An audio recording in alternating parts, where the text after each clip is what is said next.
Today we'll learn how to set a wake-up call for a guest on the Parallax web GUI. Select wake-up calls from the left menu.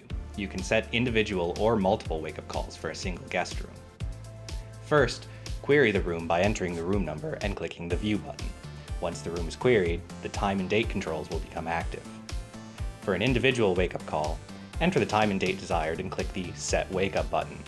Once the call is set, you will see it appear in the list on the right side of the Wake Up menu. To set multiple wake-up calls at once, switch to the Recurrent option in the date time controls after querying a room. You can then set wake-up calls for a certain number of days or for a specific range of dates by using the calendar buttons. To cancel a wake-up call for a room, first query the room by entering the room number and clicking the View button. Once you've queried the room, the call scheduled for the room will appear in the list on the right side of the Wake Up menu. Simply click on the call to be canceled, then click the Cancel Wake Up button. To edit a wake-up call for a room, first query the room by entering the room number and click the View button. Once you've queried the room, the call scheduled for the room will appear in the list on the right side of the Wake Up menu. Click the call that needs to be edited and its details will populate the date time controls on the Wake Up Call menu. Once the details of the calls have populated these fields, you can alter them as necessary.